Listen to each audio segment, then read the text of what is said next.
ആചാര്യ TV Hindu ആചാരങ്ങളെയും അനുഷ്ഠാനങ്ങളെയും കുറിച്ച് കൂടുതൽ അറിയാൻ ഈ ചാനൽ സബ്സ്ക്രൈബ് ചെയ്യുക. നമസ്കാരം.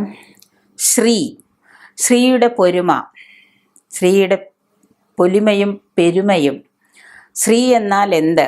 നമ്മൾ ശ്രീദേവിയുടെ ഏകാക്ഷരി മന്ത്രമഹാത്മ്യം വർണ്ണനാതീതമാണ്. ശ്രീ എന്ന് പറയുന്ന മന്ത്രം, അതിൻ്റെ വർണ്ണന ഭയങ്കര അതിശയോക്തിയുള്ള ഒരു വർണ്ണനയാണ് ഈ ശ്രീ എന്നത്. ദേവന്മാരുടെയും മനുഷ്യന്മാരുടെയൊക്കെ പേരുകൾക്ക് മുമ്പിൽ ശ്രീ എന്ന് ചേർക്കാറുണ്ട്. ശ്രീ എന്ന് ഐശ്വര്യാക്ഷരം ചേർത്താണ് ചില പേരുകൾ. ശ്രീ ഗണപതി, ശ്രീഹരി, ശ്രീ അയ്യപ്പൻ, ശ്രീ പാർവതി, ശ്രീ മഹാദേവൻ, ശ്രീകോവില്, ഇങ്ങനെ ഏതിനും നമ്മൾ ശ്രീ എന്ന് ചേർക്കുന്നുണ്ട്. ശ്രീമാൻ, ശ്രീമതി, ഇങ്ങനെ എന്തിനോടും ഏതിനോടും ശ്രീ എന്ന് ഐശ്വര്യാക്ഷരം ചേർത്ത് പറയപ്പെടുമ്പോൾ അവയ്ക്ക് ഒരു പ്രത്യേക ഒരു അനുഭൂതി, ഒരു പ്രത്യേക ഒരു അട്രാക്ഷൻ, ഒരു വശ്യതയാണ് വരുന്നത്. ഈ ശ്രീ എന്നത്, ശ്രീദേവി എന്ന് പറയുന്നതിന് ഒരു പ്രത്യേകതരമായ ഒരു ഐശ്വര്യകരമായ ഒരു പരിണാമം തന്നെയുണ്ട്. സാധാരണ പറയുന്ന പോലെയല്ല ശ്രീ പാർവതി, ശ്രീ ഗണേശൻ, ശ്രീ ഭഗവാൻ, ശ്രീ മഹാദേവൻ, ശ്രീ മഹാദേവ ക്ഷേത്രം.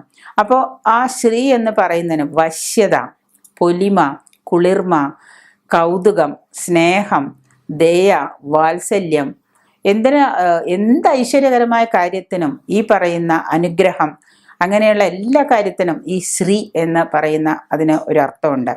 ശ്രീദേവിയുടെ മുഖപത്മത്തിങ്കൽ സദാ കളിയാടി നിൽക്കുന്നത് കാണാം നമ്മൾ ഈ പറഞ്ഞ വികാരങ്ങളൊക്കെ. ശ്രീദേവിയുടെ മുഖത്തിങ്കൽ, അതായത് വശ്യത, പൊലിമ, കുളിർമ, കൗതുകം, സ്നേഹം, അനുരാഗം, ദയ, വാത്സല്യം, പ്രസന്നത, അനുഗ്രഹം, ഇങ്ങനെയുള്ള ലക്ഷണങ്ങളൊക്കെ ഈ ശ്രീ എന്ന് പറയുന്നതിൽ ഉൾക്കൊണ്ടിട്ടുണ്ട്. അത് ശ്രീദേവിയുടെ മുഖപത്മത്തിങ്കൽ നമ്മൾ കളിയാടി നിൽക്കുന്നത് കാണാം. ഇല്ലായ്മകളിൽ നിന്ന് കരകയറാനായിട്ട്, ദാരിദ്ര്യത്തിൽ നിന്ന് കരകയറാനായിട്ട്, നിലവിലുള്ള അഭിവൃദ്ധി പ്രാപിക്കുന്നതിനായിട്ട്, നമ്മുടെ ഇപ്പോഴുള്ള തൊഴിൽ തടസ്സങ്ങൾ, ദുരിതങ്ങൾ മാറാനായിട്ട്, വിദ്യാവിജയത്തിനായിട്ട്, എന്തിനു വേണ്ട എല്ലാ സമസ്ത മേഖലകളിലും വിജയം കൈവരിക്കാനായിട്ട് നമുക്ക് ശ്രീദേവിയെ ഭജിക്കാം. ഈ ശ്രീദേവിയെ ഭജിക്കുന്നത് കൊണ്ട്, ദിവസവും നമ്മൾ ശ്രീദേവിയെ ഭജിക്കുന്നത് നമ്മുടെ ജീവിതത്തിലെ നിത്യപ്രാർത്ഥനയുടെ ഒരു ഭാഗമാക്കി കഴിഞ്ഞാൽ നമുക്ക് ഒരുപാട് വിജയങ്ങൾ കൈവരിക്കാൻ സാധിക്കും.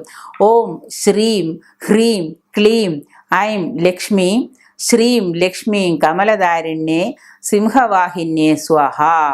ഓം ശ്രീം ഹ്രീം ക്ലീം ഐം ലക്ഷ്മീം ശ്രീ ലക്ഷ്മീം കമലധാരിണ്യേ സിംഹവാഹിന്യേ സ്വാഹ. ഈ മന്ത്രം നിങ്ങൾ എല്ലാ ദിവസവും ഒരു 108 തവണയോ അങ്ങനെ നിങ്ങൾ എല്ലാ ദിവസവും ശ്രീ എന്ന ശ്രീദേവിയെ മനസ്സാവരിച്ചുകൊണ്ട് സമസ്ത വിജയവും കൈവരിക്കുന്നതായിട്ട് കണ്ടുകൊണ്ട്, ഓം ശ്രീം ഹ്രീം ക്ലീം ഐം ലക്ഷ്മീം ശ്രീ ലക്ഷ്മീം കമലധാരിണ്യേ സിംഹവാഹിന്യേ സ്വാഹ. ഈ മന്ത്രം നിങ്ങൾ എല്ലാ ദിവസവും ശ്രീദേവിയെ മനസ്സാധരിച്ചുകൊണ്ട് നിങ്ങൾ ജപിക്കുകയാണെങ്കിൽ, പാരായണം ചെയ്യുകയാണെങ്കിൽ, 108 തവണയൊക്കെ പാരായണം ചെയ്യുകയാണെങ്കിൽ നമുക്ക് സമസ്ത വിജയങ്ങളും സമസ്തമായ ഗുണങ്ങളും നമുക്ക് നേടിയെടുക്കാൻ സാധിക്കും. നമ്മുടെ കുടുംബത്തിലൊക്കെ ആണെങ്കിൽ സമ്പൽപൂർണമായ ഒരവസ്ഥ, സമ്പത്പൂർണമായ ഒരവസ്ഥ നമുക്ക് കൈവരും ഈ ശ്രീദേവിയുടെ ഈ പറയുന്ന മന്ത്രം കൊണ്ട്.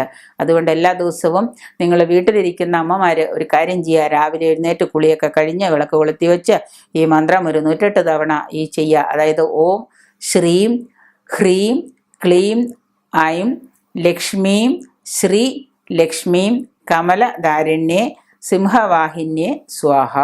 ഇത് നമ്മൾ എല്ലാ ദിവസവും ഈ മന്ത്രം നിങ്ങൾ പ്രയോഗിച്ചുള്ള 108 തവണ നമുക്ക് ശ്രീയുടെ പെരുമ നമുക്ക് അനുഭവിക്കാൻ സാധിക്കും.